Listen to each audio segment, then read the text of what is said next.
Right, Brother Greene. We know each other from Charlotte alumni, and actually we're going to a baseball game together. I met your daughter, so we have been kind of the casual or the relationship that comes from being in a fraternity. But this project is about capturing distinguished, longtime members of Kappa outside.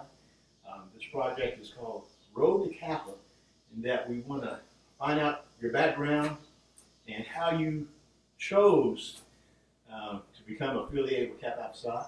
And for those that don't know, the white jacket signifies 50 years in the bond, which is outstanding. I got a few years ago, but Brother Greene, welcome to Road to Kappa. I thank you. All right, so I just got a few questions, kind of your background, your upbringing, and just want to find out a little bit about you. And then we're going to get into kind of take it on down the line. It's kind of, there used to be those shows where this is your life. It used to be kind of capture your life, but this is kind of, again, geared towards finding out about Brother Greene and your, predominantly your association with Kappa outside. So the first thing is that my pastor, who happened to pass away, Darrell Gaston, says there's power in the name. So what is your full name? My name is Horatius Alexander Greene the second. The second. Horatius. When you look at it the first time, the first thing you think about is Horatio, but it's Horatius Alexander Greene the second. In that you're the second, your father was Horatius Alexander Greene. Okay, and he passed on the name. Do you know where his name came from? Where Horatius came from? Yes, my grandmother gave it to him. She was a school teacher in Georgia. Oh, okay. And she liked the name. She was in the area of not too far from Augusta, Georgia. Not too far from Augusta. Yeah. Is that where your family? We're going to get to this. We're going to, as you answer, we'll, prompt other questions. So your family originated from Georgia. From Georgia. Uh-huh. So your grandmother named your father Horatius. Yes, she did. How about your middle name? Where did Alexander come from? Same. My grandmother named him from the hero of Roman mythology, Horatius, who was Horatius at the bridge. Okay, and who saved Rome from the Etruscans. Okay, wow. And your grandmother was the educator. Yes. Okay, so that was the area that being an educator. So Horatius Alexander Greene the second.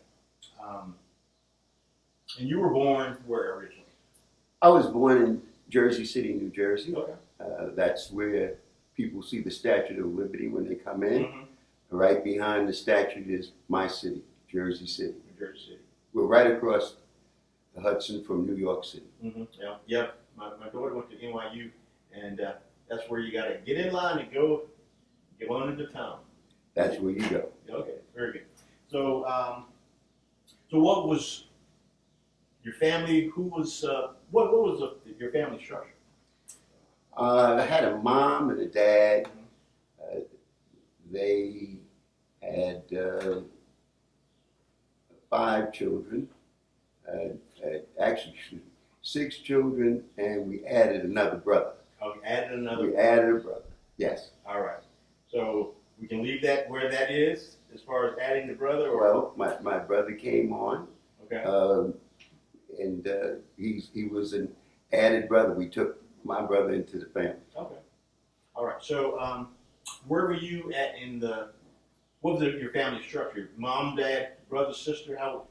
We had 4 sisters and 3 brothers.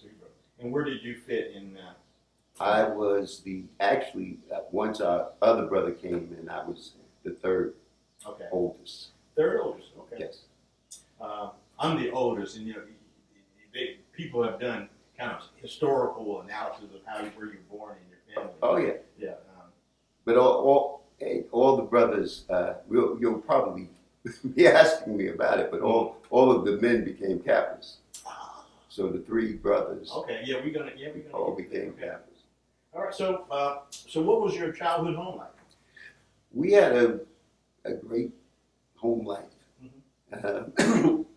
Our home was actually located next to the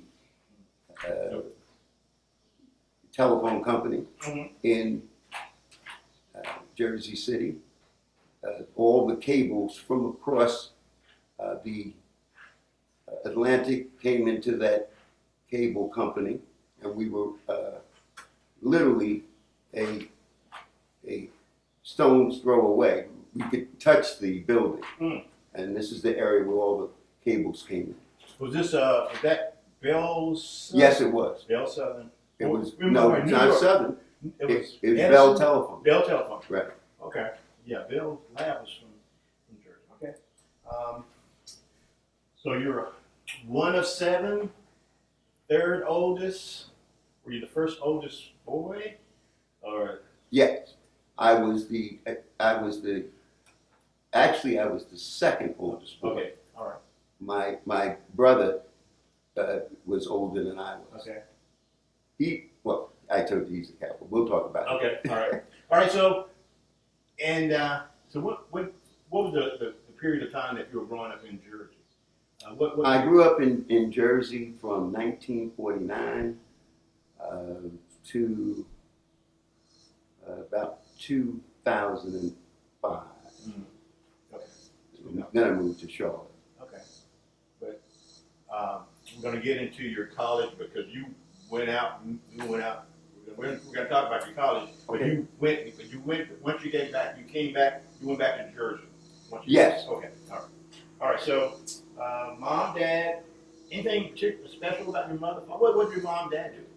Oh, well, my dad started out as he was quite a guy. He started out, as far as I knew, as his younger days. He went to a school in Jersey City, graduated from Ferris High School. He then, where he was a sports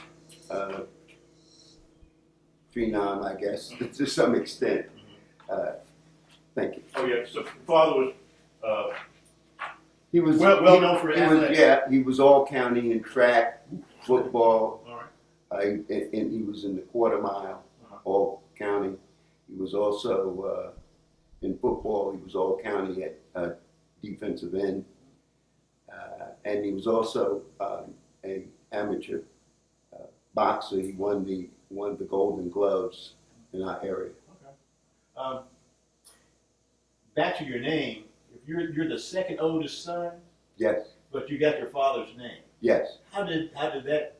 Your father didn't want to name your brother. My other brother came to the family later. Okay. Later in life, Okay. and his name was Wingfield. Okay. All right. So we had different names, but he's my brother. Okay. So and your mother, what did you? My mother was a young lady who had grown up in Jersey City. Mm-hmm. In fact, actually, they both grew up in Jersey City. Mm-hmm. Okay, they met in Jersey City. Yes.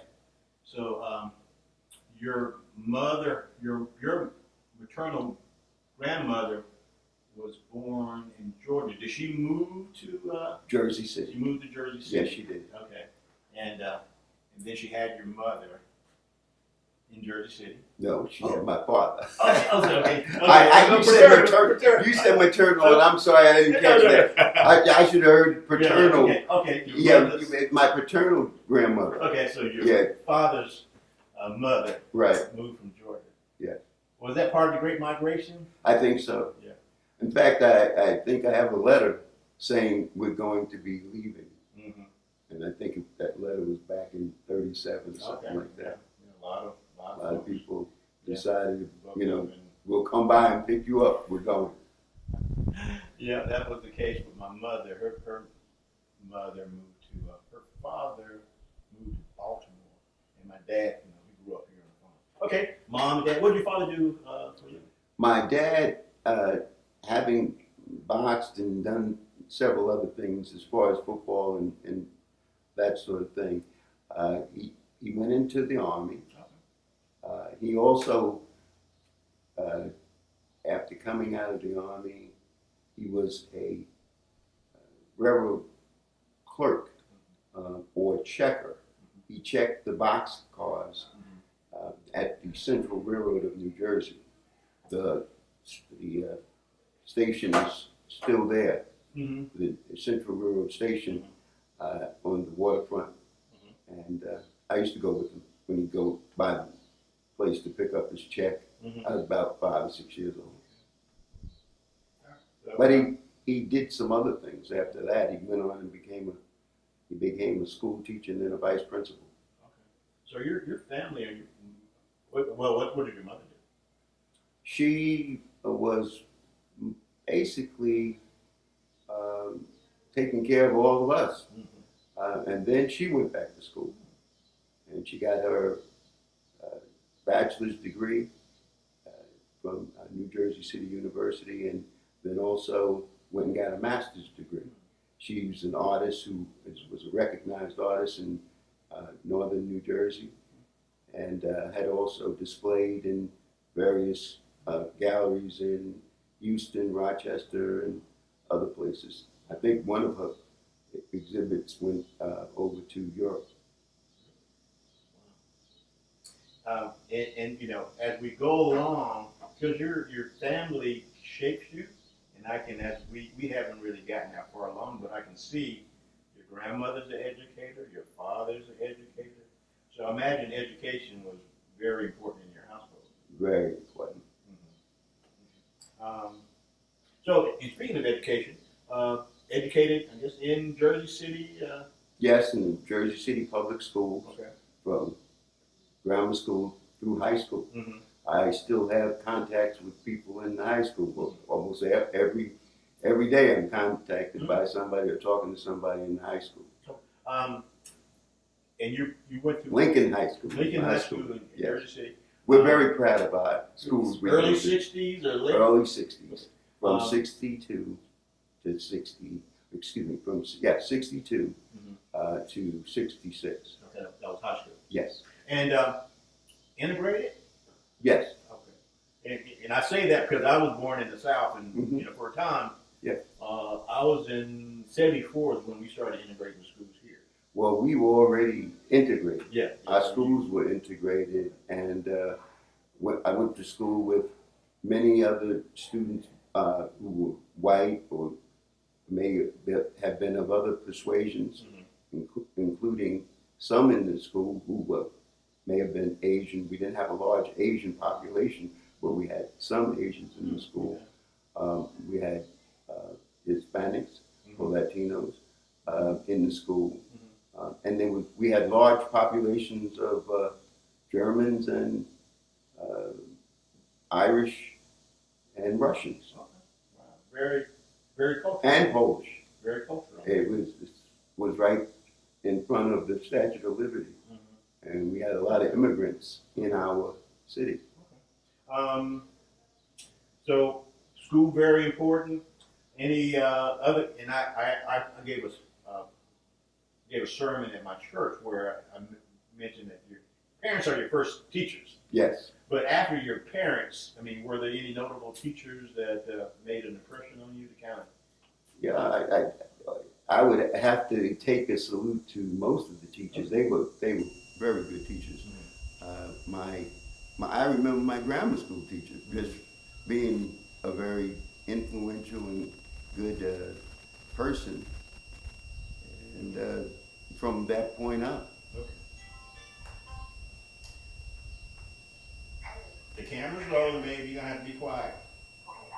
Yeah, okay. All right. Okay. Of course, we add that. I figured you would. We have to see how that shapes out. But all the way back to grammar school, you still, any particular subjects that you kind of gravitated to, or just? I loved history. Okay, history. For some reason, history was one of the things I just wanted to do. I wanted to learn about it, and I wanted to know about what people were doing in my area and around the state and around the world. History, and again, your parents being educators, so everybody, was the whole family on that? Cause you know, I'm the oldest of three, and so I was, you know, kind of that, the oldest, you gotta kind of get out and do stuff. And then as I kind of went down, my brothers were kind of a little bit more relaxed. My parents, you know, say, hey, we know how to do this, so kind of you do your own thing. But everybody, your family, all your family, very goal-oriented in terms of education, that everybody Yes. was insisted. Yeah. Everyone went to college. We had 7 people, everybody went to college. There were two lawyers, 1 colonel, 1 superintendent, assistant superintendent of schools, and a director of school programs. So we had just about everybody went to school, and just almost all of us got masters or above. Higher education, higher degree. That's fantastic. So as you were going through school, did you kind of have an idea of what you wanted to do once you finished school? Because now, for you, you know, we'll go ahead and say you were very gifted athletically. You know, you went to college and played football. So Yes. and, What happened was, well, the city of Jersey City helped out with that Okay. from the beginning. okay. There were people in the city who organized a football league, and with other cities, they encouraged young men to join the football team. A friend of mine told me about it, and I went down and tried out for the team, which was more or less like a recreational team. It wasn't a school team. But that friend of mine also became a Kappa going forward. Okay. All right. So we don't want to get too far into Yes, it. I understand. But because you know, as we talk about your education, you have the addition of being an athlete as well. But we'll get back to that. So, as you mentioned, very diverse neighborhood, and all types of people. And I was 6 in '66, and so but I was aware of the kind of the turmoil kind of going on in the country, particularly with the Vietnam War. You know, that was very, you know, 2 years later, you know, Martin Luther King was It was intense. Yeah, and so in Jersey, could you feel that being so close to New York, or was your neighborhood still kind of Well, cool?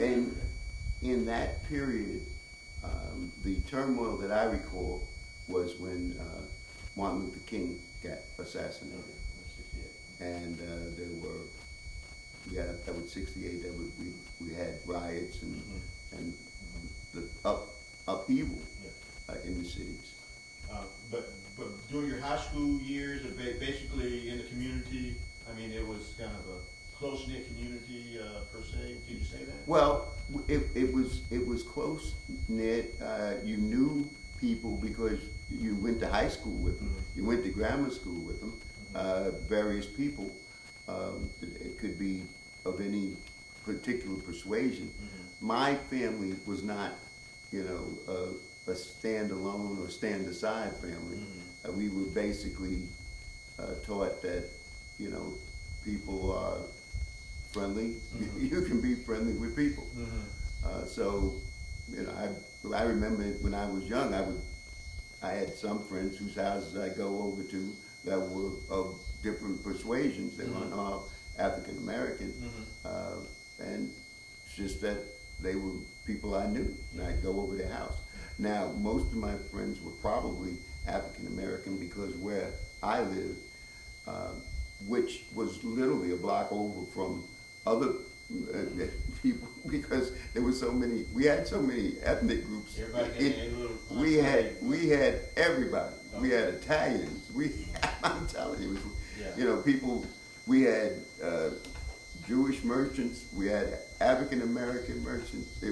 You know, the streets were pretty full, and the stores were occupied. Mm-hmm. You know, one of the things people talk about nowadays is, you know, it takes a village to raise a family. You know, to raise a family. I mean, was it the kind of neighborhood where if you did something wrong, and well, yes, being you know, if you're yes, your friends would, your friends' mothers and fathers would be knocking on your door. Okay. And my parents would knock on somebody else's door. And I kind of carried that with me. If something happens and I see a child doing something, I'll go to their house and knock on their parents' door and say, hey, such and such is going on out here. But, you know, nowadays, sometimes kids might need to knock on the door for their parents. Not the parents needing to knock on right. And we don't want to get too far ahead again, because your career probably presented that to you more so than most, being yes, probably being in the we're talking about your legal profession. All right, so your neighborhood grew up with a very strong family. Were you church goers? Yes. Okay. Yes. In fact, our church was on our block.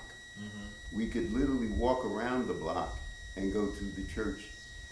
My dad, at another part of, he was the associate pastor there, assistant pastor, associate pastor. He, for a time, it was Cell Baptist Church. It was actually an old church in Jersey City. So in terms of very diverse community, given Jersey City and being a real diverse city, and a strong family, anything that you just kind of remember your parents just saying as you were growing up is kind of that just kind of has stuck with you, you know, that you kind of carried, you kind of made that your kind of foundation in terms of how you know, moved along and carried yourself? Pretty much treat people like you want to be treated. And if they don't treat you the same way, then don't bother with them. And try to be the best, and also you can be anything you want to be. Okay, wow. Yeah. You just don't hear that today. Were you a good student, grade-wise? Got a little sweaty on that. Let's say I was a good student, but I wasn't always a great student. And I say that because I kept my grades up. But sometimes, not that often, but occasionally I was challenged. And but I didn't let that stop me. Didn't let it stop. You knew you were going to college? Yeah. There was no doubt. No doubt. Yeah. And the interesting thing about that, when you were you know, class of '66, was kind of like if you didn't have your name associated with my understanding, if you didn't have your name associated with something going forward after high school, Uncle Sam could come and knock on your door. Oh yes. And so that's correct. Yeah. And so but even with that, I wasn't. I mean, I was aware of it, but I wasn't focused on that as a problem. Or you were aware of it. It was there, like sitting next to you, but you were moving ahead. Well, so no doubt, going to college. So you being the third oldest? Yeah. Of the collected group. Okay. Who was the first to go to college? My sister. Where'd she go? Yeah, Where'd she go to school? She went to Montclair State Montclair State, in New Jersey, yeah. All right, so that your mom and dad were college educated, and your sister going off, so like I said, you already, that was your plan. Well, my dad went to school as we were growing up. Mhm. He went to first a county college, and then he went to Rutgers, Oh, okay. and he also went to Seton Hall. Mm. So he finished up with it, Rutgers. He had several hours towards his doctorate. Oh, okay. He was working on his doctorate also. Okay. Okay, wow. You had quite a foundation. All right, so you, high school, how would you describe yourself in high school? I would say I was probably a leader. Okay. From the standpoint, that's what people said. Mm-hmm. And I was president of a fraternity in high school. High school. It was a Kappa, Beta, Epsilon fraternity. Mm-hmm. And the reason that was important was because when I got to college, I was looking for Kappas.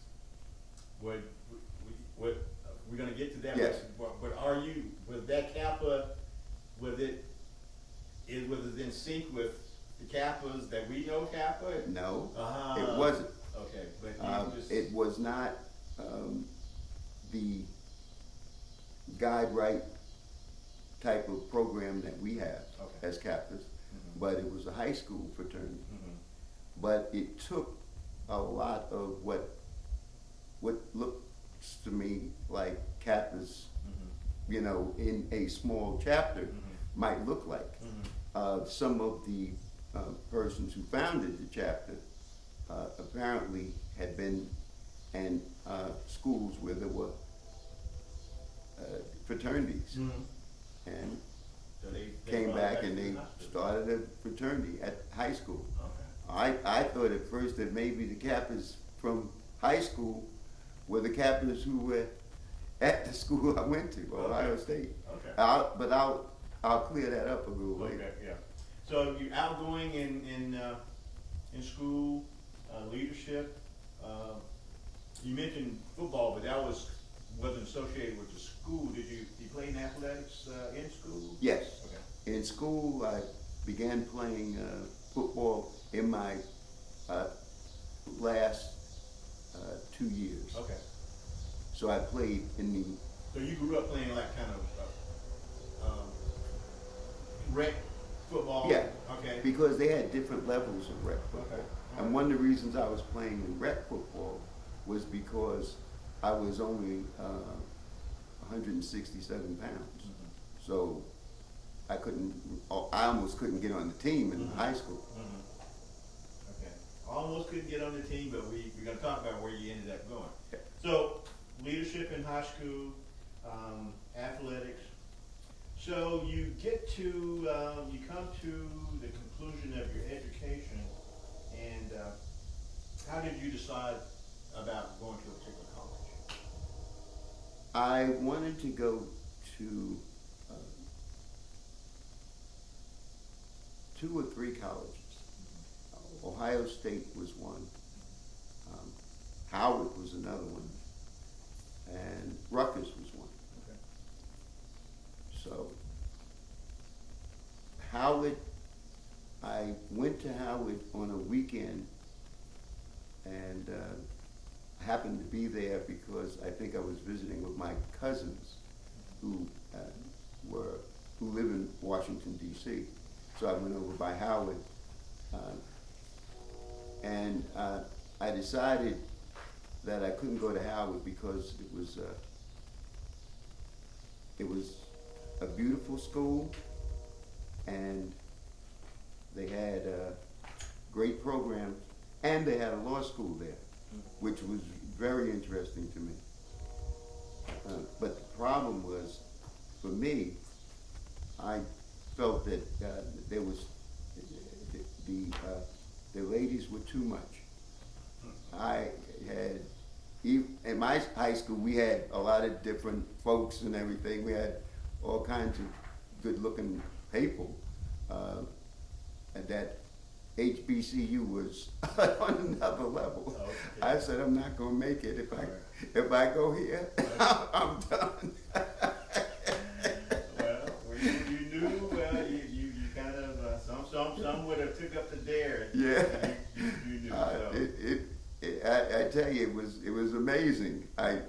You know, if you've never been on the HBCU campus, Yeah. and you go there, you have to say to yourself, my goodness, this is unbelievable. Well, particularly Howard too, given. Well, Howard, Extra. they said that there were like maybe 7 ladies to a man in that school. They probably were correct. Yeah.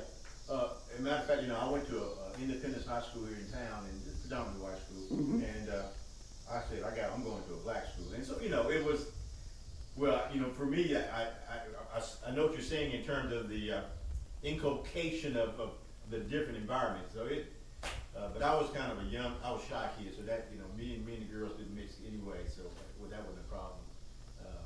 But so how did it come down to Rutgers or Ohio State, or Ohio State was? What, well, You did go to Ohio State. yes, I had offers to other schools, Okay. but I wanted to go to Ohio State. Rutgers decided they said I was not eligible, and I didn't mind that much because Ohio State asked me to come, and I decided to go there. Okay. So was this an Academic? athletic scholarship, or? At first, it wasn't. Okay. At first, it was just an invitation. Okay. I went and took the courses. I was in political science and studying with a intent on becoming a lawyer. And one of the reasons I wanted to become a lawyer was because of a very famous lawyer in Jersey City, who was famous in all of New Jersey. He was one of the most renowned lawyers there. His name was Raymond Brown. Yeah, and Raymond Brown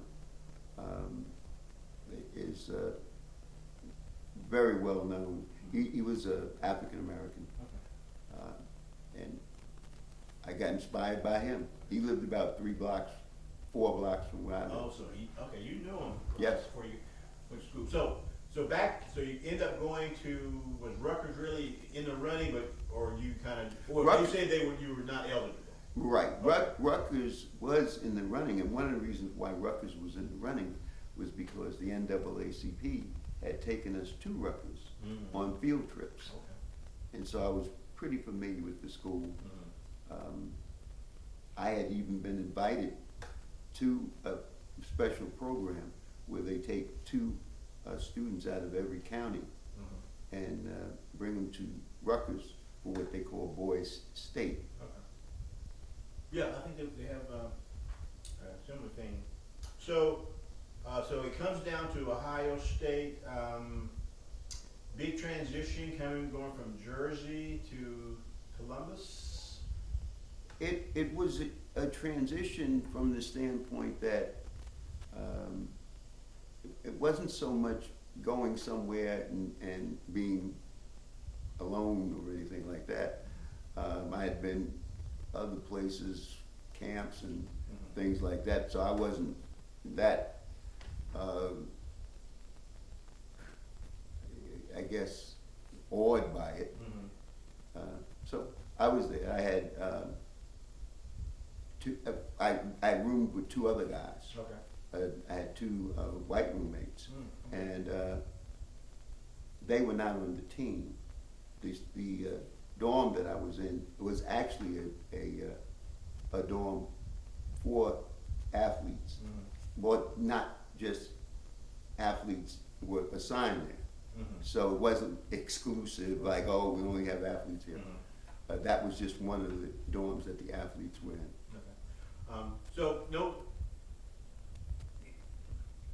Well, did you kind of know what to expect going to college? Yes, from going to Rutgers, I had an idea. Okay, These are what dorms look like, Okay. and this is what a bed, in Mhm. your room, and you got these type of things. This is the dining hall. Mhm. So actually, the trips to Rutgers by the NAACP was very informative. Mhm. So you know how colleges ran. So Yes. as far as the climate, again, this is mid-60s, a lot of campus. You know, Kent State was that 69 Yes. or so? Yes, that was So, towards the end of my stay there. yeah, so, I mean. But it happened. Yeah, a lot of fervor on campus, but. We had an incredible amount of demonstrations. Okay. I was in the we were by the stadium because I was in ROTC also, Oh, wow. and on one occasion the students were demonstrating, and they came over the hill, so to speak, and there were probably about 2,000 ROTC cadets, Yeah. lined up outside of the Ohio Stadium in formation.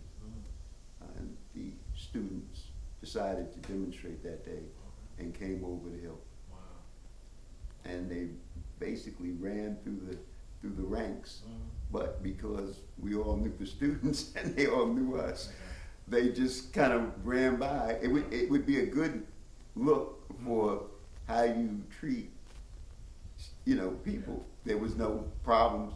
There was no fighting. They just ran through the troops.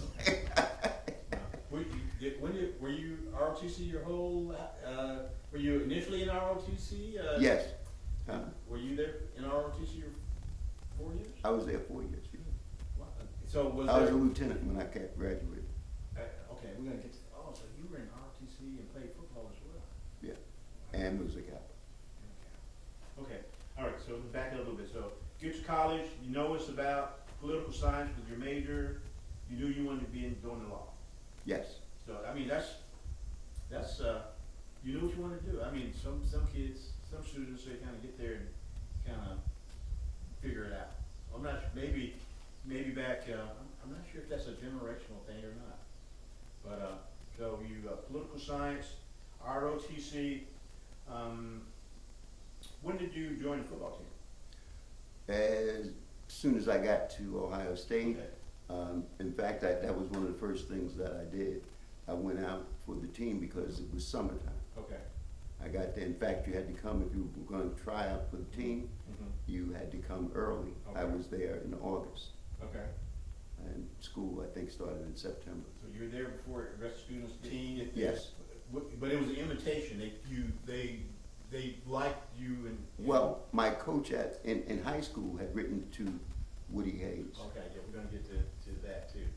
And that gave you the opportunity to come and try. Yes. And you made the team, you're a freshman. Well, it was actually my sophomore year where I received a full scholarship. Uh-huh. In my freshman year, I received a partial Okay. scholarship. Back then, freshmen, you couldn't play. No, that's Okay. right. Right, so, but to prepare you for your sophomore year, you still were involved with the team.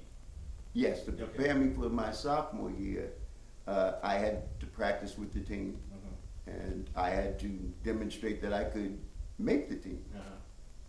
So you are Jersey City, Ohio State. You're full ride at Ohio, full ride on football team at Ohio State. Eventually, yes. Yeah, yes. I was what they call a Walk on, but you Yes. got the full. So, Big Ten football, Yes, big time football, all the way. all the way. And then there probably was no, well, I guess if you're a Michigan fan, Shunts, can't pronounce his name. But Woody and Alabama's coach, Bear Bryant Yes. were the kings At the time, at the time. So Yeah. you played with Woody Hayes. yes, I did. Wow. What was that like? Woody was a tough coach. Mhm. He was a fair coach. He could, you would want to be on his team as opposed to the opposing team. and he worked our team. He worked our team hard, but we responded with excellent effort and performance. What position did you play? I played halfback.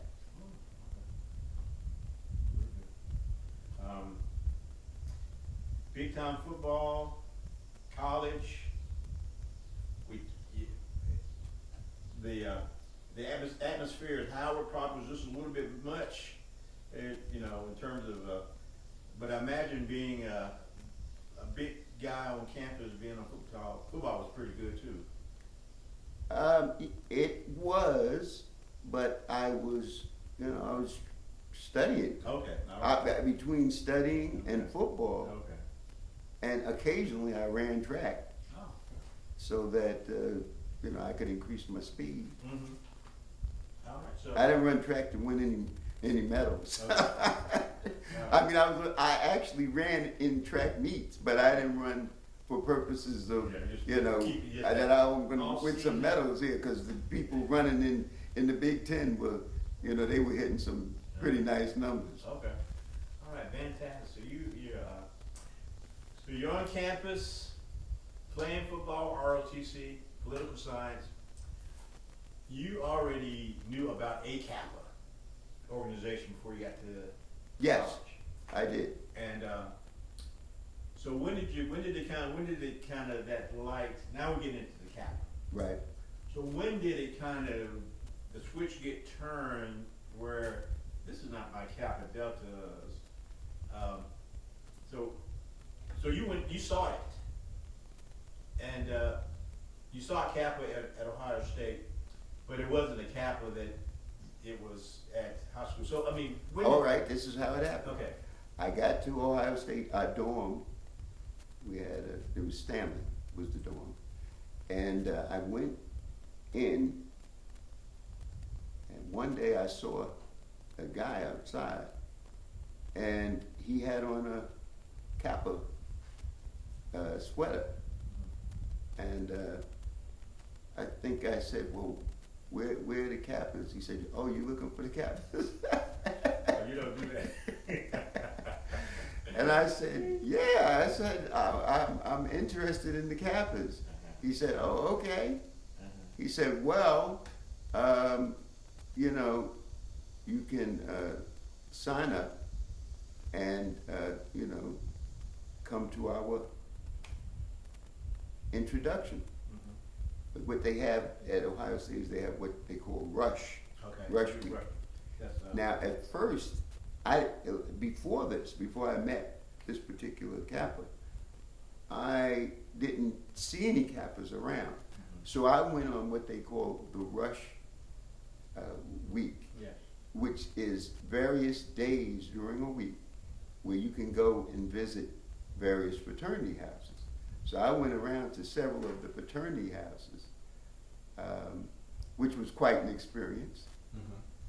Because they have like receptions for people who are interested in pledging for their fraternities.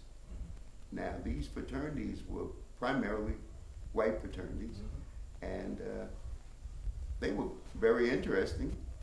They had beautiful mansions, and they were all on Fraternity Row. We had one set was actually a Jewish fraternity, and they were very interested in me. But I went to a dance, and I was very used to intermingling with everybody. And at the dance, I just felt like the young ladies were a little standoffish. Not that I was basically trying to hit on anybody. It's just that they sort of were like off to the side. And I knew Jewish ladies because they were in my school, in my high school at Lincoln. We had, I ran for office in school, and one of my campaign managers was a young lady who was Jewish. and I had others who were in co-campaign managers who were, you know, of other persuasions. But I wasn't used to that type of, I wouldn't call it, it wasn't negative. It wasn't like, it was just sort of like off to the side. And I just kind of felt like, I don't know if I want to be like off to the side in anything. I wanted people to be comfortable around me, and if they feel comfortable, fine. So, I mean, kind of going back a little bit, did you have, coming from Jersey, a very interconnected area to Columbus? I imagine Columbus was not I think probably the way I would kind of picture the Midwest was, you know, you had this over, you were over here and you were over here. And so I imagine a lot of the kids that came to school, that's kind of an environment they came from. They probably didn't have to deal with a lot of different students. I guess so. But were you cognizant of that being, did you know that as a possibility going out to the Midwest? Well, you know, as I told you, my folks taught me, you treat people the way you want to be treated. And if they don't treat you like that, you just go on. And like I said, the people who were there were very, you know, they were not impolite. That's what I would say. Right. But I think that they were, maybe they were I don't even know if they were uncomfortable. I just don't think that they knew how to interact with me, how I might act or not act, you know. So, So you know, so at UNCC we have Rush, you know, they call it Rush, and of course, for when I was at A&T, you know, we had Smoker. You know, right, yeah, smokers, yes, that's what they call it. And so you kind of went out and did the observation. Survey. I went to maybe 3 or 4 fraternity houses. Okay. And they had bucks. Okay. Oh yeah. You look at any big time campus, fraternity roll, a lot of alumni. Yes. They did. Turn that money back over. Yeah. But it's a different type of relationship, you know. So, you got the introduction of the brothers, like, you know, sort of like when you kind of say you at the Kappa, and somebody comes up to you and say, I'm interested in Kappa, and say, oh really? You know, it's okay. But it's sort of, you know, it's you can go over there and sign up. It's just not, but we know that's not the case. So how did it wasn't quite a sign up. So you get back to, you kind of do your survey. How did you come back to the Kappas as we are versus the Kappas? So by that time, did you know that the Kappas were different? Yes, okay. I knew. Okay, the Kappas are different. There is a Kappa chapter on this campus. I then met one, and then another Kappa came along at about the same time. Ted was one of the brothers, and Emerson Harewood. I just remember those two. They were so clean. These guys were the sharpest guys. They reminded me of when we were in high school, because we had to wear jackets in high school, in my public high school. Okay. You had to wear suit jackets. All right. And when I saw them, they were clean like that. Okay, so was that your first impression? Yes. Of the Kappas at Ohio State? Yes. They were. Well, I said one had a sweater. Yeah. So I think one had a sweater and one had, that's may have even been, I might have said, hey, are you guys Kappas? You know, and one had a suit on. Okay.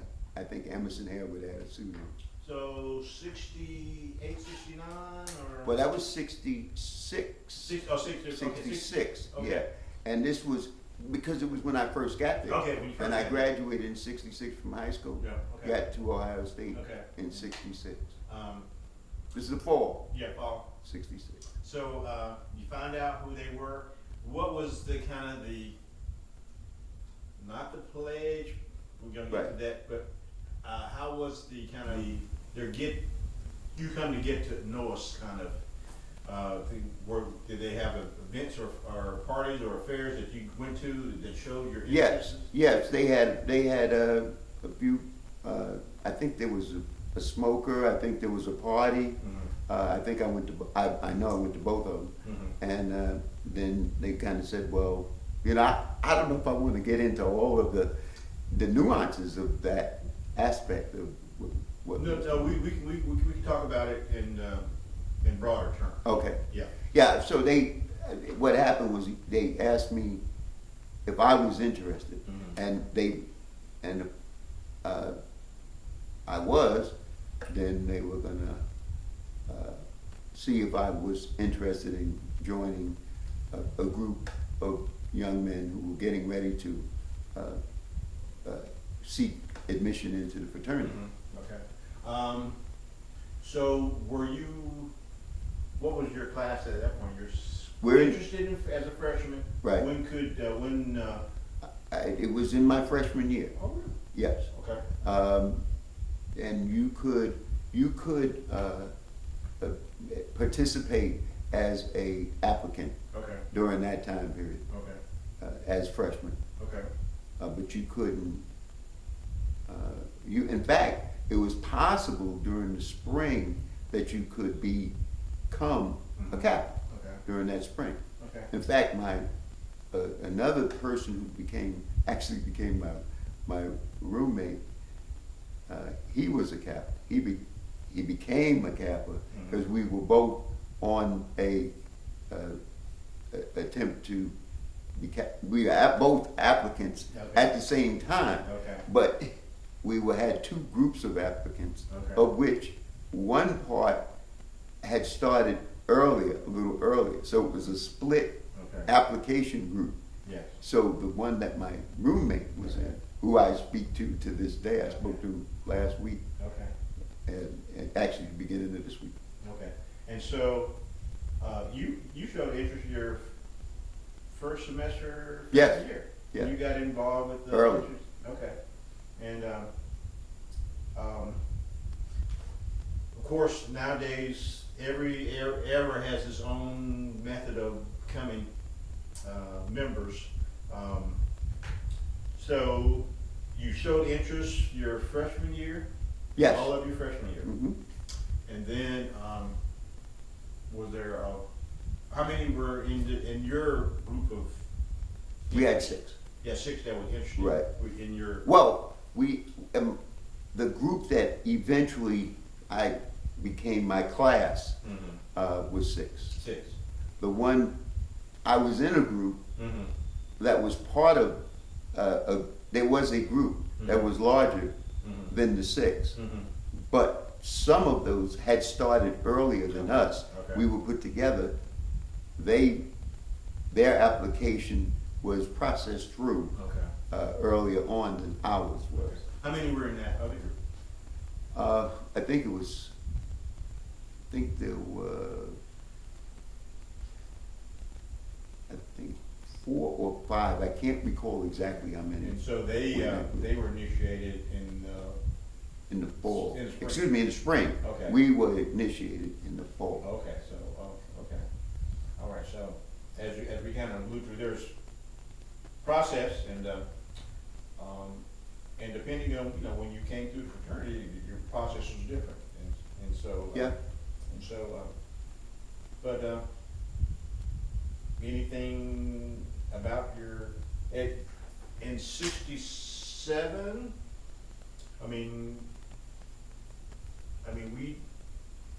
nowadays we don't have pledging, No, we don't have pledging. but in '67 We had pledging. we had pledging, Yes. and pretty much from your freshman year, you were part of a group that interest group went all for that whole year. It was almost a year. Yeah. Yeah. Okay. It was a little less than a year because the other group had come in before us. I think, in fact, they may have come in the winter of '66. Okay. And we came in the spring of '66. '67, I'm sorry. 67, okay. And then in the fall of '67, we were initiated. Initiated, okay. How many brothers on the yard? At the time, Yeah. I think we had, well, we were expanding, I think we had about 12. Okay. And then we had, but it increased rapidly. Once the group that I was in, once we went in the expansion, we got to be about maybe 20 to 20, something like that, 20, 25. Yeah. It fluctuated back and forth. Can we say that the process was intentional? Yes, Okay, intentional. yes. Yeah, you just didn't show up. No, No. you didn't show up. Okay, yeah. You couldn't come in and just say, I want to be in, and somebody signs Yeah. your letter and say, okay, you're in. All right. So I was talking to Brother McAlpin, and kind of the thing we got out of it was that, he I think he's 75, because he'll be 50 next year. Oh, okay. Yeah, and it made you, the process made you think. Oh, yeah, definitely. So that's one way to say it. Yeah. It made you You think. had to think, is this something you want to do? Yeah, yeah, and how much you want to do it. So, how did that play into with your athletics?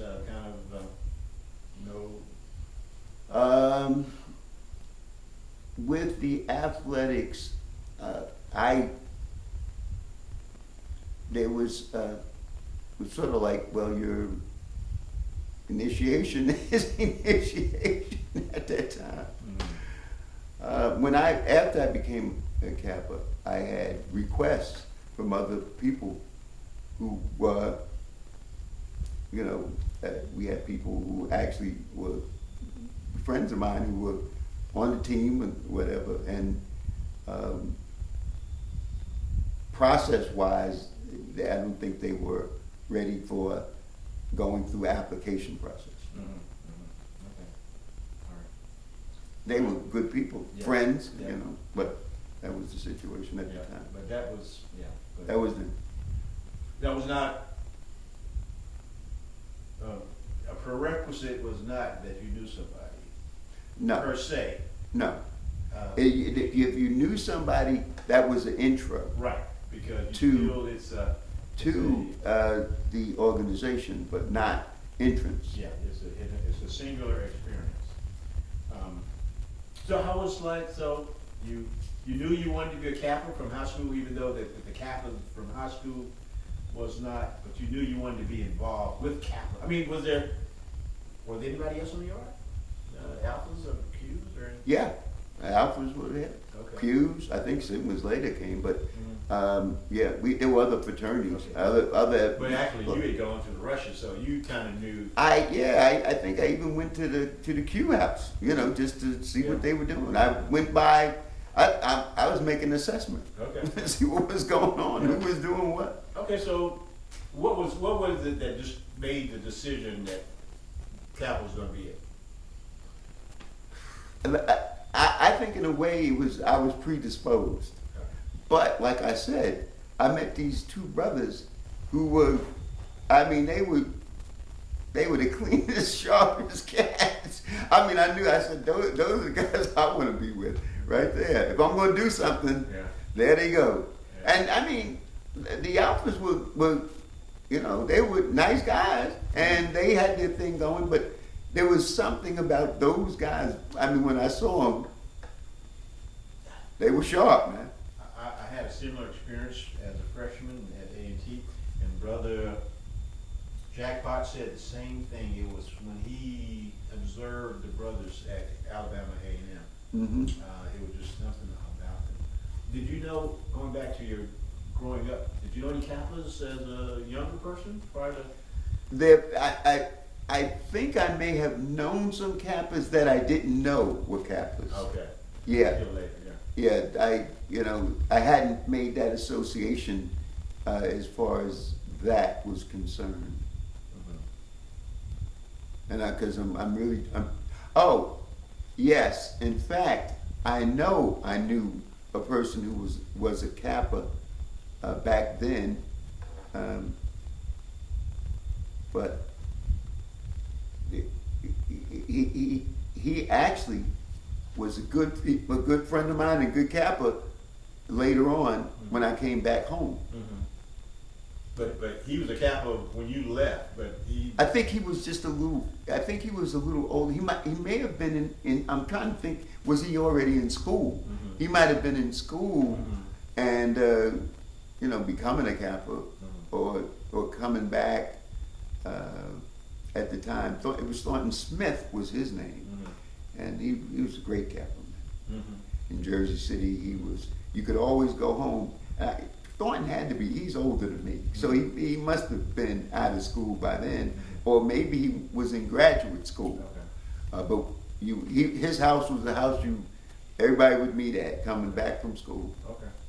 All right. So I'm gonna go back a little bit. So you knew of Kappas, but it was different kind of Kappas in high school because you were involved in the organization. Yeah. But kind of like I said, some of the administrators, teachers maybe had some kind of experience with a fraternity, and they wanted to do something similar. You go off, you're ready to go to school, you go to Ohio State, you know what your major is, you go out for the football team, you see them Kappas on the yard, you become interested, and through the process, you become a brother your sophomore year. Sophomore year, 1967. What was life like as a Kappa at Ohio State? It was great. It was, as a Kappa, you had incredible support. Some of the people, we had study sessions for our, at the time, the Scrollers was the name that we used. At that time, we had Scrollers, and we had study sessions, we had introductions. If you were a Kappa, you got introduced to various people, whether it was school personnel or you would go to parties. And although Ohio State was, I think we had 26,000 people at that time, and in fact there was like 26,000 on the campus, 25,000 on the campus at that time. Now there's something like 60,000 on the campus. But we had not as many blacks were on the campus or in the dorms. In fact, I would say the dorms probably had maybe 5% blacks. But because we were in Columbus, there was a large city population that made up about 2,000 students altogether at Ohio State when that portion came in during the day. Okay. Commuters, yeah. We had a lot, and you could your tuition, because it was a state school, was pretty reasonable. I'm interested in a couple of things. An athlete at a big time school, you already have a presence playing for Woody Hayes. I didn't know it. Oh, okay. But nowadays. I mean, as I look back on it, I realize, you have a presence, but. And then on top of that, being a Kappa at a very, I don't want to say it's exclusive, but there's many are called, few are chosen. There's a process, and depending on the process, like I said, you just don't sign up. So I mean, you're singular in that regard as well. Yes. And so, I mean, you had best of both worlds. I guess so. And so I wish I could have had a few more African Americans in my classes. Yeah. Sometimes I was the only one in the class.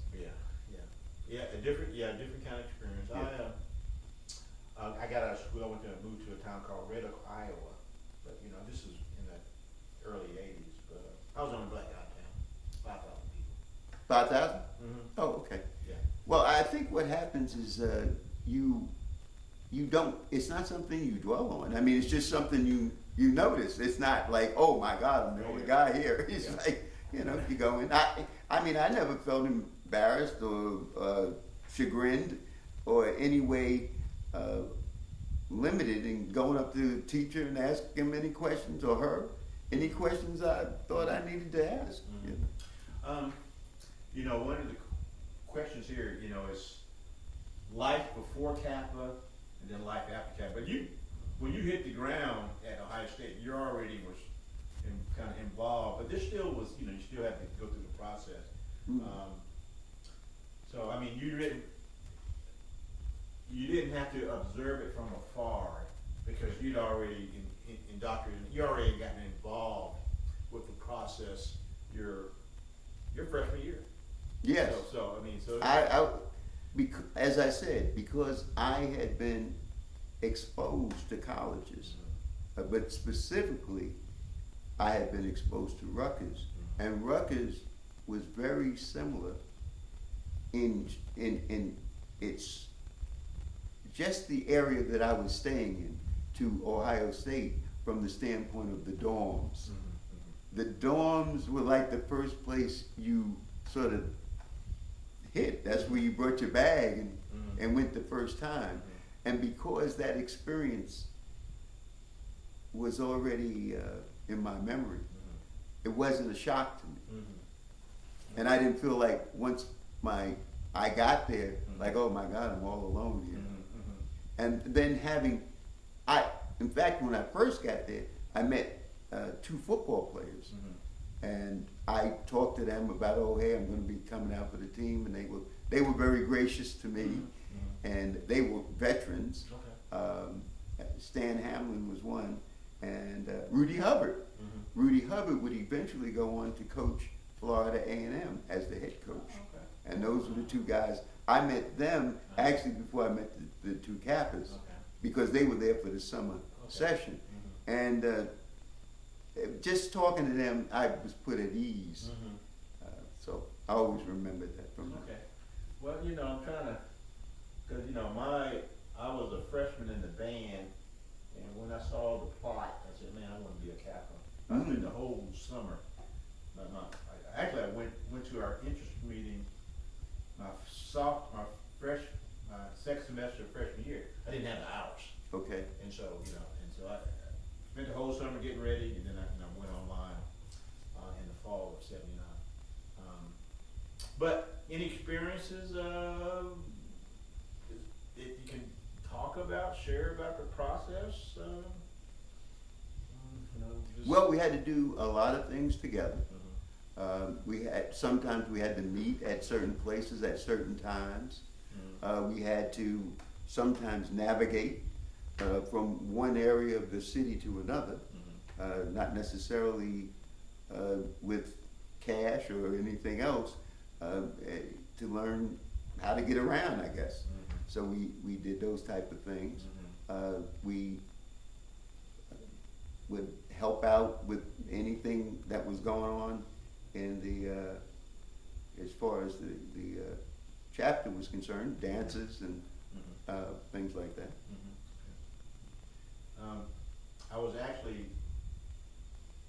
I have, you know, all my scroll and my scroll of manuals back there, and some of that just never leaves you, you know. Yeah. You know, learning that Greek alphabet. Yeah. Alpha, beta. Yeah. Alpha, beta, gamma, delta. We marching across Zeta. campus early in the morning, and so I mean it's singing your song. Yeah. So, but yeah, so it's a very unique experience doing my time, and you as a 50-year brother and beyond, it's always marvels that y'all did y'all's things too, and we had a great time. Our fraternity, if we gave a dance or something, it was always packed. If we had an event, it was packed. We played in the intramural basketball league.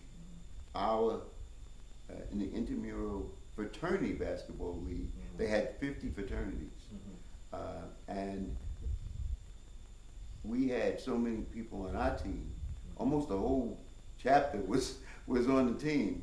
It's that we had to split up into two teams, A and B. We won first and second place in the league. Okay. Kappas. Oh yeah, and you know, but you know, you being an athlete on a I didn't play. Hmm. I didn't play on the basketball. I'm just saying, no, I'm being an athlete on, Yeah. which, you know, and, you know, I think there's, talking about jackpot, you know, there's some benefits of being in the fraternity. Yes, there are. As, you know, Absolutely. as, you know, being, like you said, the introduction and then the social part. Yes. And so, you know, we can. As I said, even a number of the guys on the football team were very respectful of our fraternity. We just thought we really handled ourselves well. And so there were 6 of you who, Yes. okay. I was there was 9 on my line. Oh, okay. I was number 3. All right. Okay. And so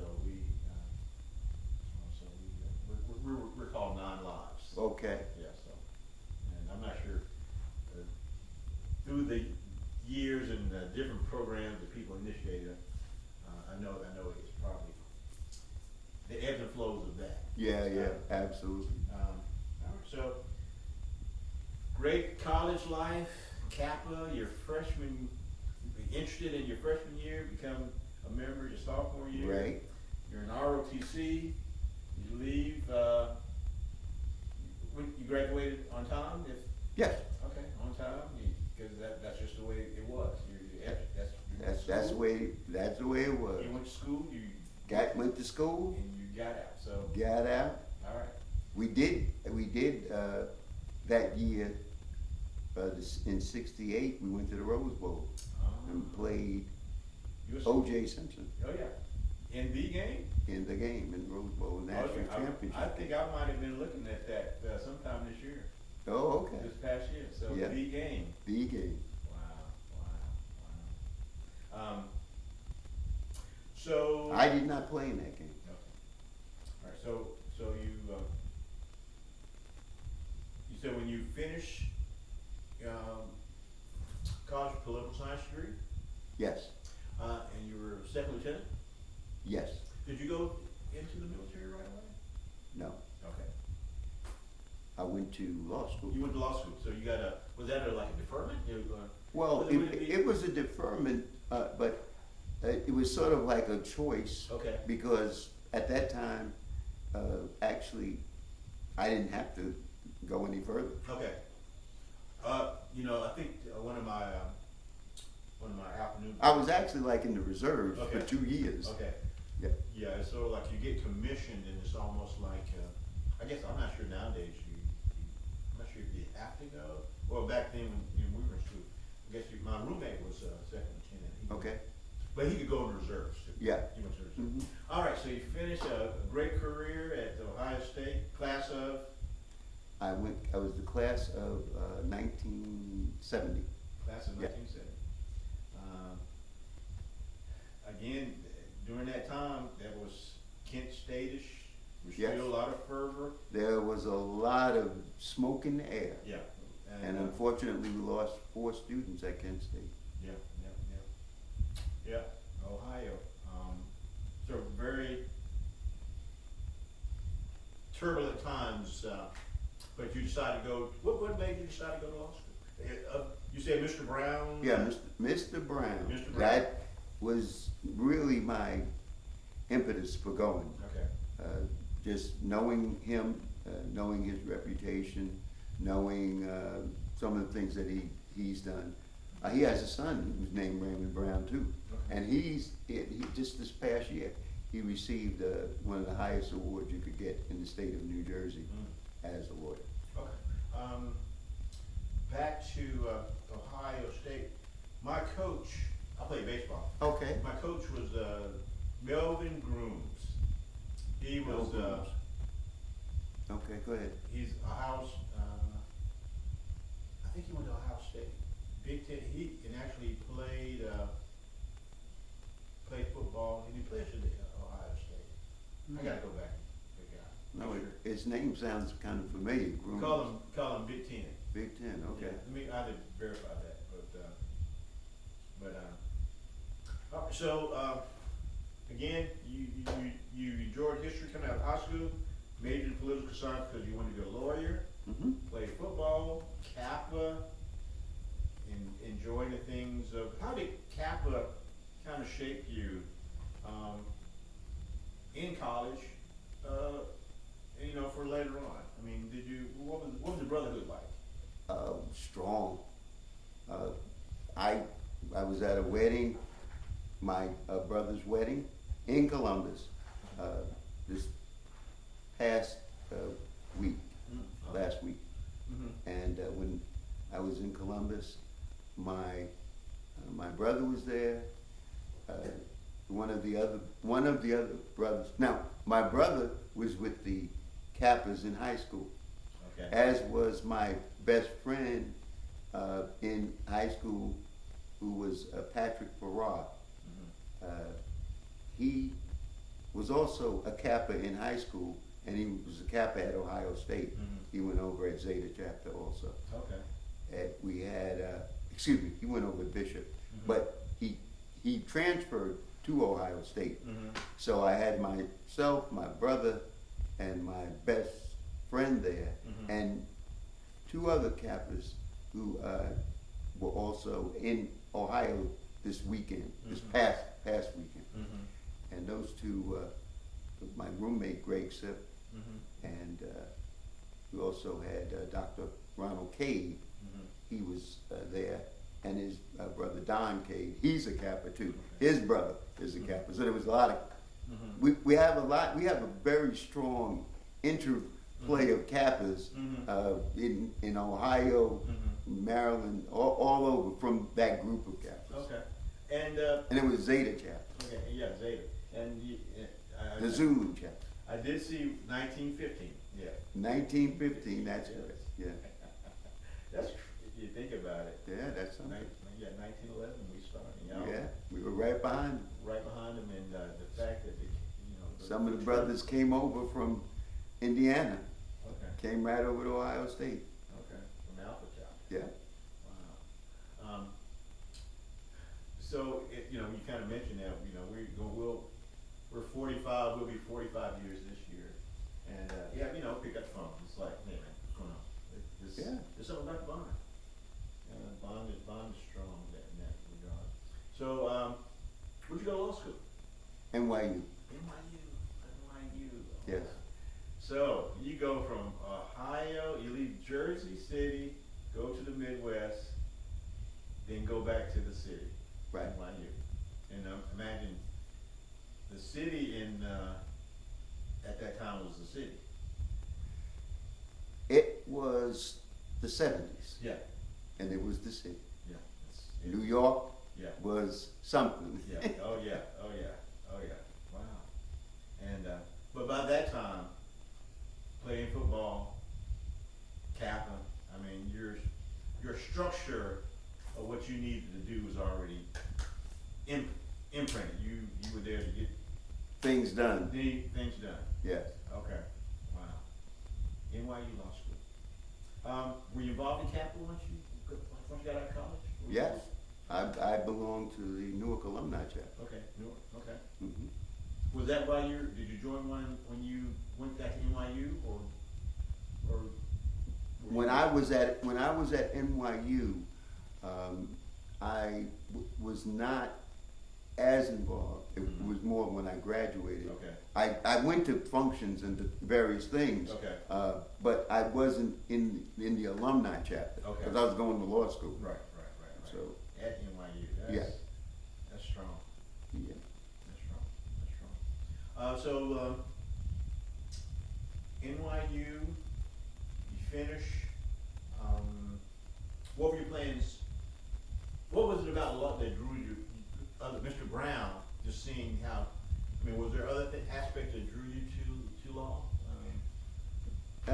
Yeah, I wanted to do something to represent people. That's what I wanted to do, especially after all the things that had happened with the riots and people getting place is getting burned down, and I wanted to see what we could do.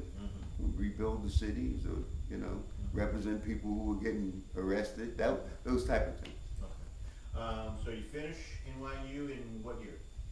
And 70. Okay.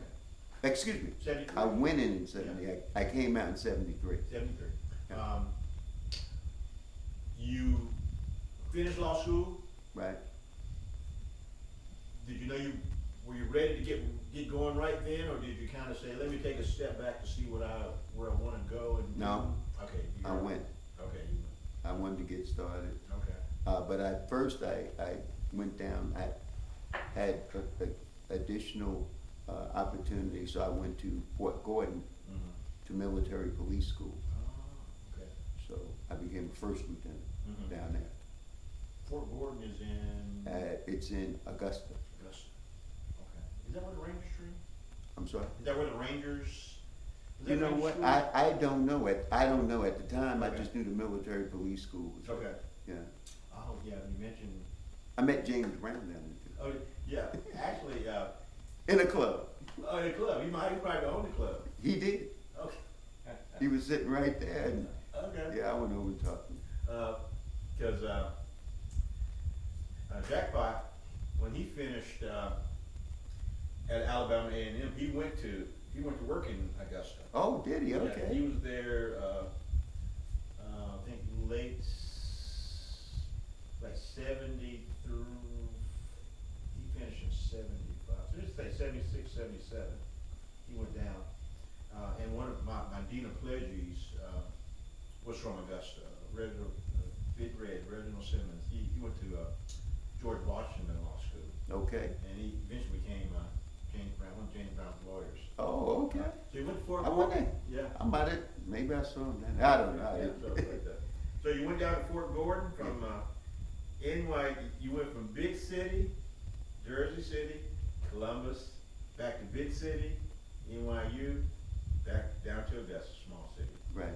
So, but you know, one thing about it, we're again talking about the experience of of education and being involved. You've already got it.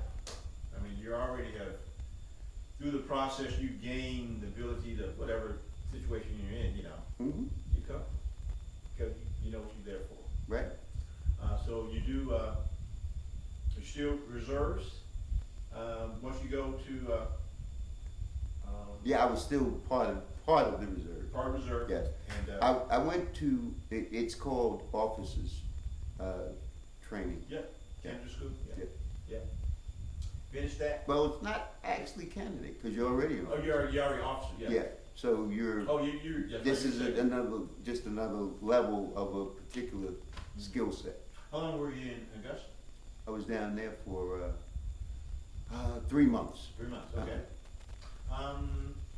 At that time, family on the horizon, or it, was? I hadn't settled on that at the Okay. point. Okay, great.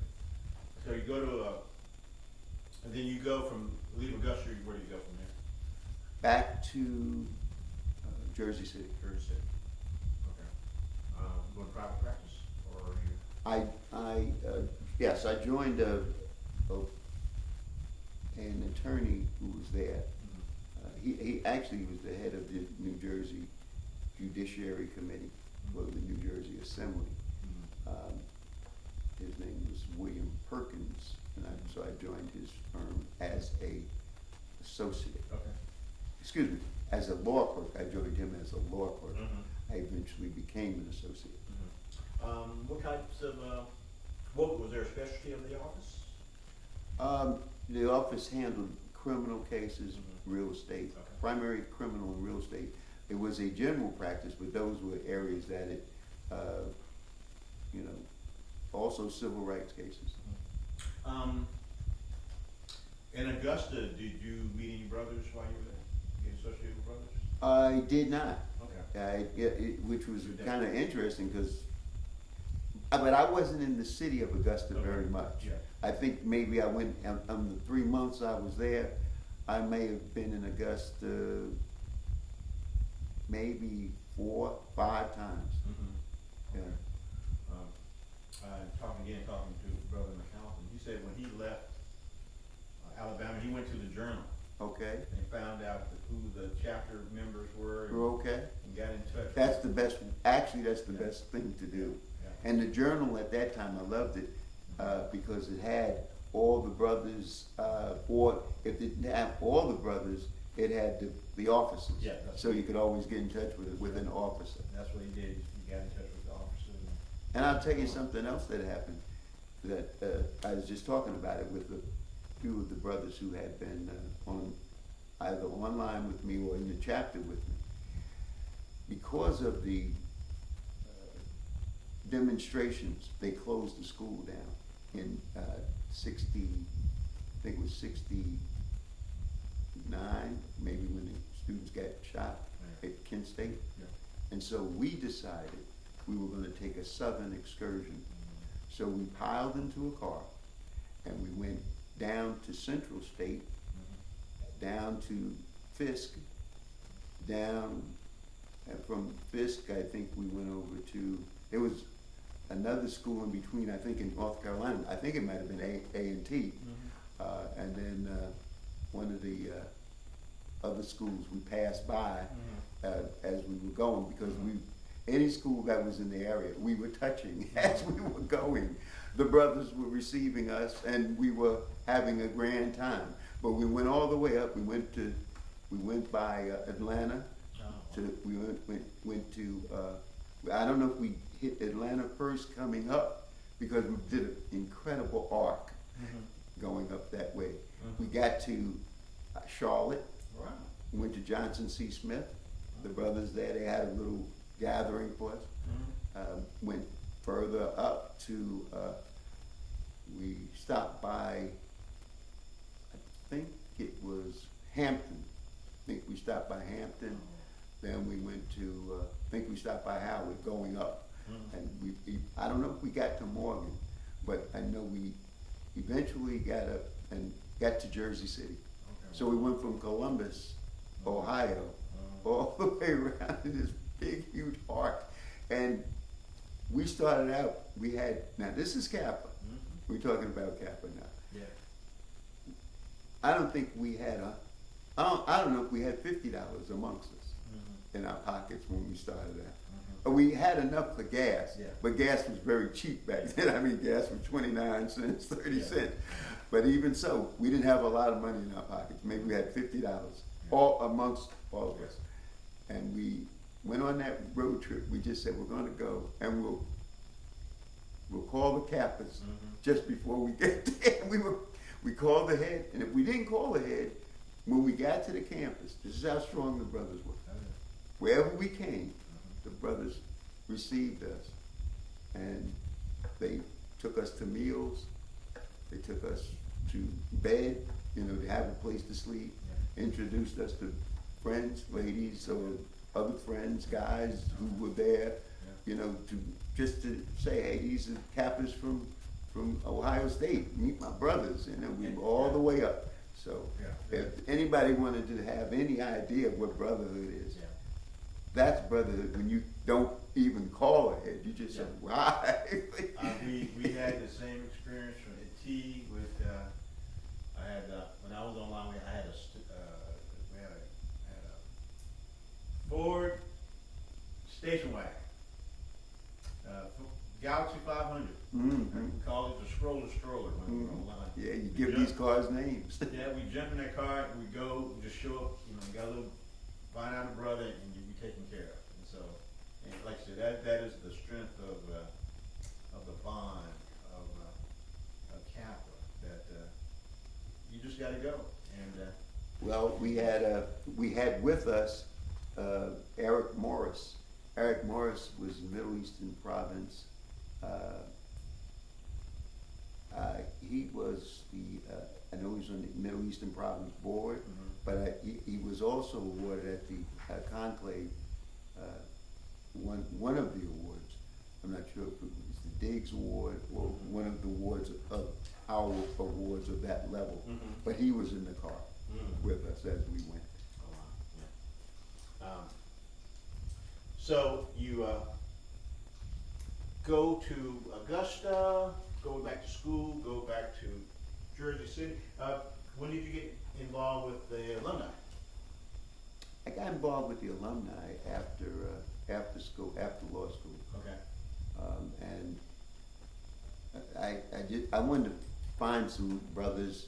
We didn't have a chapter in Jersey City at the time, and that's where my office was.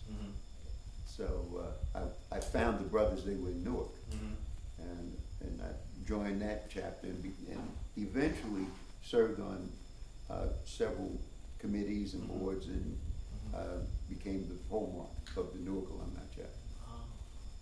Hallmark. Yeah. Does that come from the leadership, high school, just naturally?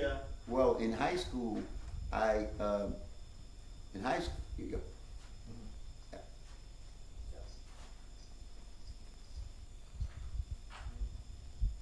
Go ahead. Oh, in high school, I was always doing something in leadership roles. I had gotten elected to the student council and student council president, and then when I got to, I was then I had a little problem with one of my subjects, so you couldn't have any C's, so I was demoted down to vice president of the student body.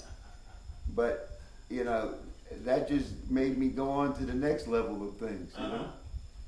Okay. So you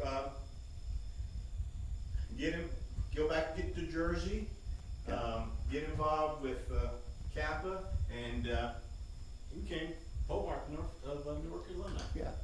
How long were you? What were your years of on the serving in as hallmark? I served 2 terms. Or 2. Okay. What kind of how was the chapter? But the chapter expanded. Okay. We had an expanding chapter. Brothers were doing all types of projects and programs. We became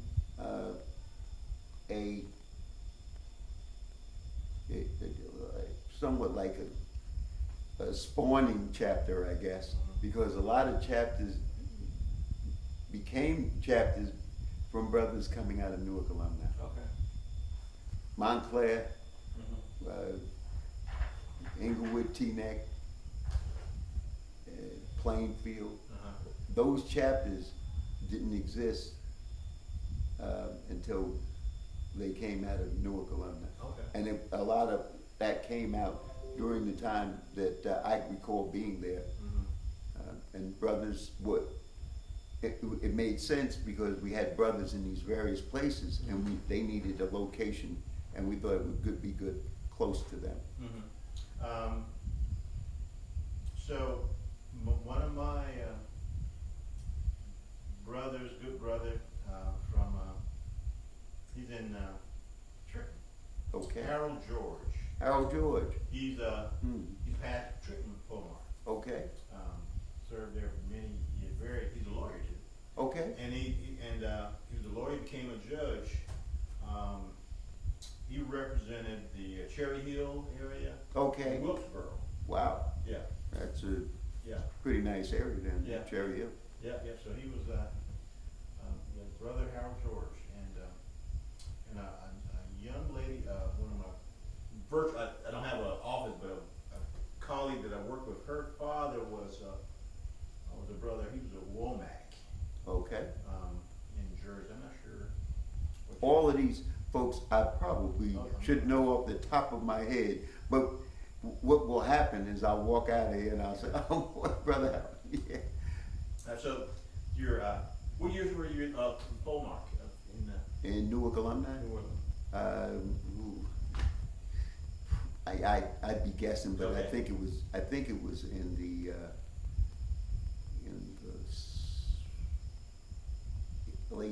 late 70s, early 80s. Okay. Yeah, Oh wow. around that time period. Okay. And so at Polemark, you had a big, growing, expanding area where you kind of, a lot of other chapters were chartered. Yes, I wouldn't say because of me, I'd say Yeah. because the number of brothers coming into the Newark area Yeah. was expanding. Yes. And there were brothers who were in those other areas, and brothers gravitated around those brothers also, and we got chapters. Right. We got a lot of chapters. We didn't have a chapter in Jersey City at the time. We didn't really think about a chapter in Jersey City because even though we had a number of brothers from Jersey City, we didn't have the mass of brothers that was all together in Newark. Yeah. So we didn't want to break that up at the time. Right. But over time, there's a number of people, brothers in Jersey City, more than enough to have a good chapter. Oh, wow. So,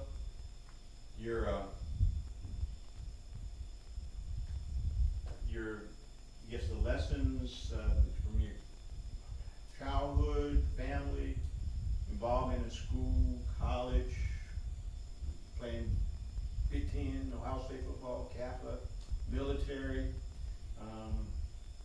kind of all rolled up into Brother Greene. I guess so. And Kappa, Yeah. Kappa's That's- right. I still love the Kappas. I love my, it's just a great feeling with brothers. Yeah. So, in 50 years, I mean, your 50 years arc in the fraternity, I mean, what have you seen over that 50 years? I've seen brothers take positions or be in positions of influence, power, hope, endurance, and really do amazing things. We're in things, it's not that we never contemplated, we did contemplate it, and had to lay groundwork so people could move on and get into spots. I mean, this is kind of almost like a canned question. Okay, This was, let's get the can opener. how has the brotherhood of Kappa Outside influenced your life? It's made me, it's expanded it beyond what I alone would have done. You just have so many more ways to touch people than it would be if it was just yourself. As I said, I had one brother who was working on a project, and I had called another brother and asked him, could he help that brother with the project? And he said yes, and he helped him out. So if I might have a problem and call a brother and he said, well, do this or talk to this brother. And then it's a way to work things out. You find a lot of brothers in the legal profession, Yes, there are a lot of brothers in the legal profession.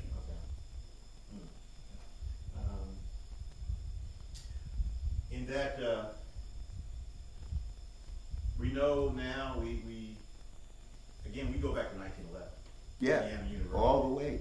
And, given how the brothers had to get together, just to sustain themselves at Indiana, we know Indiana is the birthplace of the Klan and Yeah. everything else, and, I've been to Indiana. okay, I went there for the 100th anniversary. okay, yeah, I was there in 2011.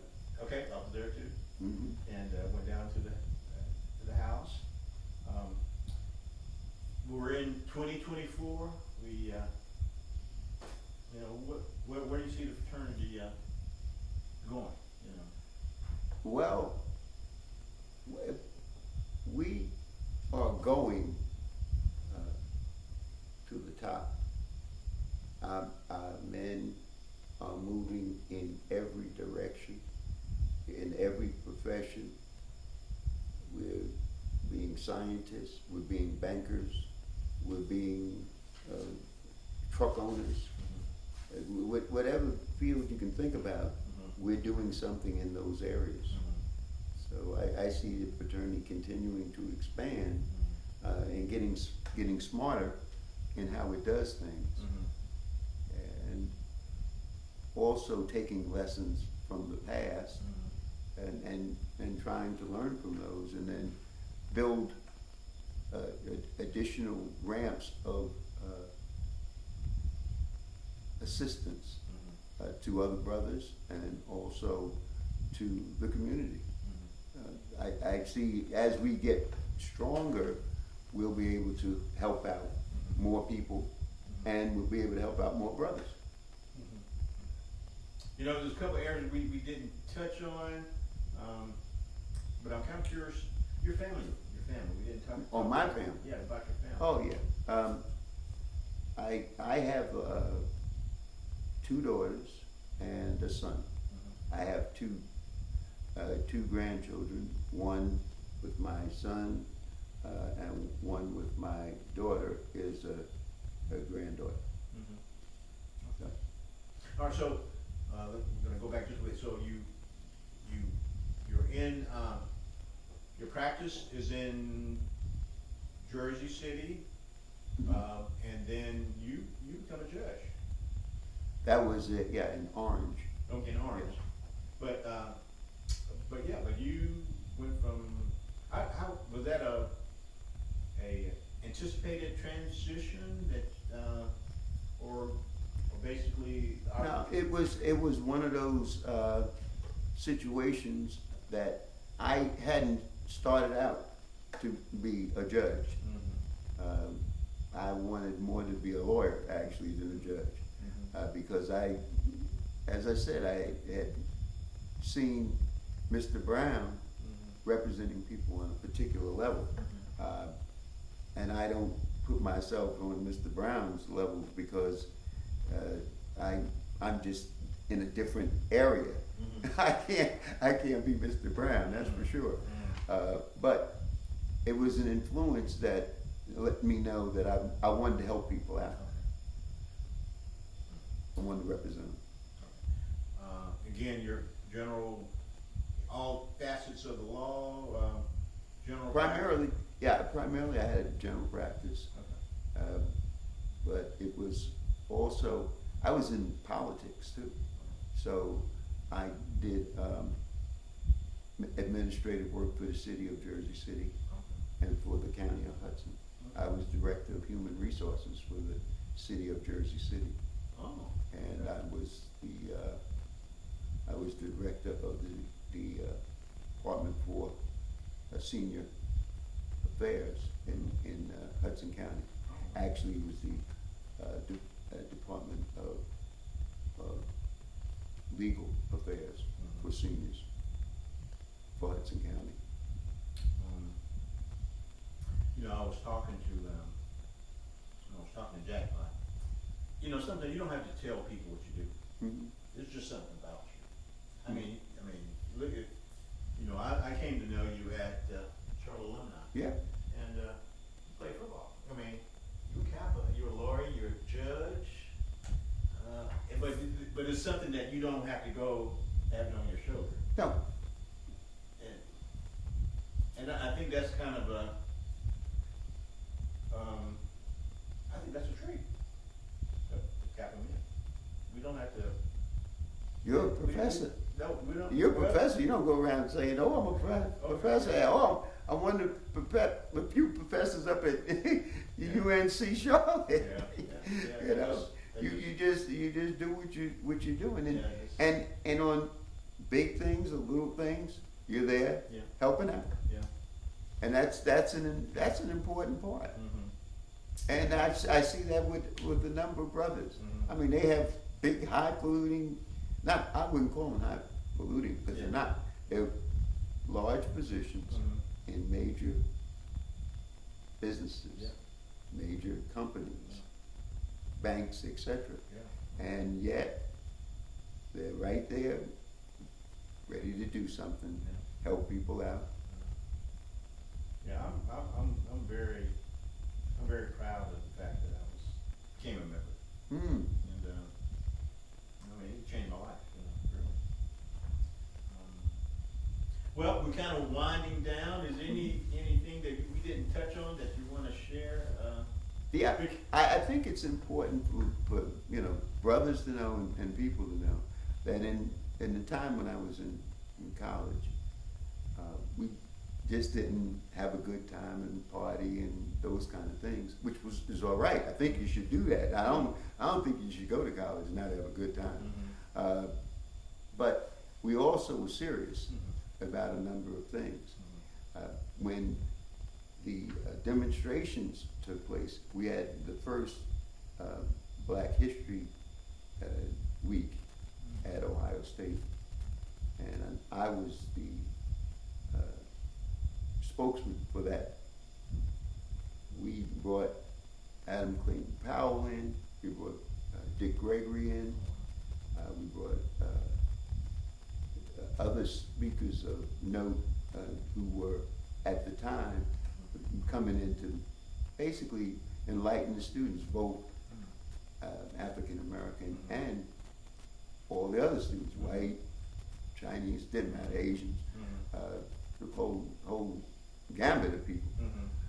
And the reason for that was we didn't want a sterile atmosphere to come out of all the effort that people had put into their demonstrations. And so those people came in, and it was continued after that. That had been quite a time. It was, you see on the demonstrations the students are having now with the question and going back and forth about whether or not we should be involved or they should be involved in some of these demonstrations, whether it's about Palestine or Israel or DEI, as they say, or books being banned. And I think they should be involved to the extent that they can bring something to the discussion, because the discussions need to be had. And when we were involved, in fact, some Kappas went to jail at Ohio State, and some Kappas who were going to be lawyers didn't become lawyers because they went to jail. And so we had some serious people on the campus, and it shouldn't be forgotten that we had serious people there. And when I went to NYU, we were also very serious people when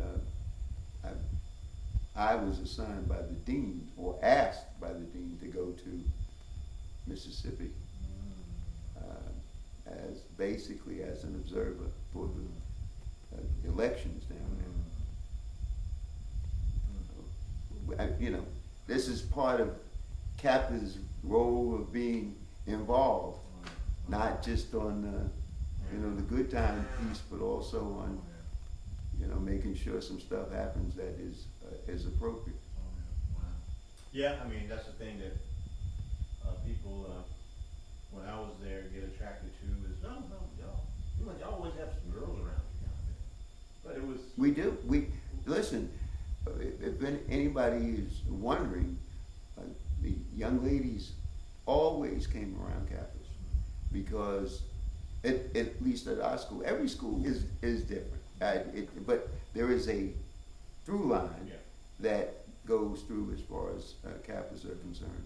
And most of the times, what women are thinking about, or young ladies, not just women, but young ladies thinking about, well, how are these guys, how do they think about you, how do they treat you?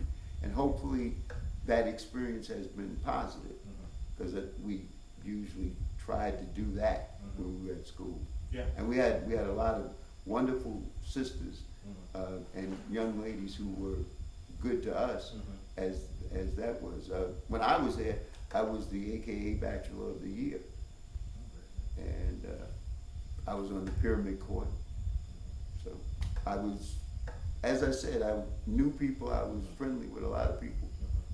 Yeah, and the reference I say that, as far as that, but that comes with, but we were serious. We, you know, another one of my big brothers, Bobby Henry, is another lawyer. Okay. Involved in student government. Right. You know, I was in student government, I was in the band, I was on the baseball team. Okay. You know, and we just, you know, we just represented that, we knew what we were there to school was about, and man, I found some brothers that had the likewise same goal in mind as far as wanting to be involved and help people. So, but yeah, Kappa's been great. So we're gonna wrap up here. Okay. Again.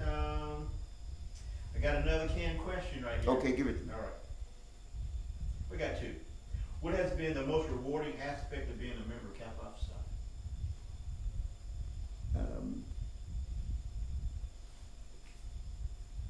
Lifelong friendship, brotherhood. That's that, and instant recognition. It's like when you meet a Kappa, you don't have to say too much. Yep. You already kind of know this is a Kappa. It's like that experience when I said we drove up from Ohio all the way around, all through the south, and back up to Jersey City, and then back to Ohio. All along the way, you met Kappas. And if people could be like that, I mean, could you imagine it? If people, that wherever you went, you could be like that. Yeah. So we're perfecting as far as the idea of people, and we call ourselves brothers. So we're a particular type of people. But it wouldn't be a bad thing if other people could do similar things to that. And I'm sure the other Divine Nine would say that they are in that group too. All right, I got one more camera. Okay. All right. This is we'll just see where it takes it. Okay. If you could sum up your experience with Kappa Alpha Psi in one word, what would it be and why?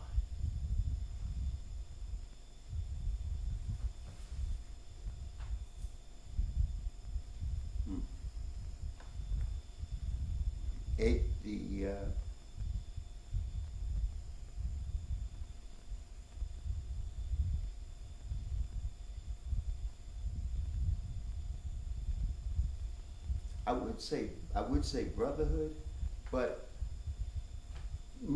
I don't know if everybody would understand brotherhood because if you say brotherhood, they're sort of but I would say it's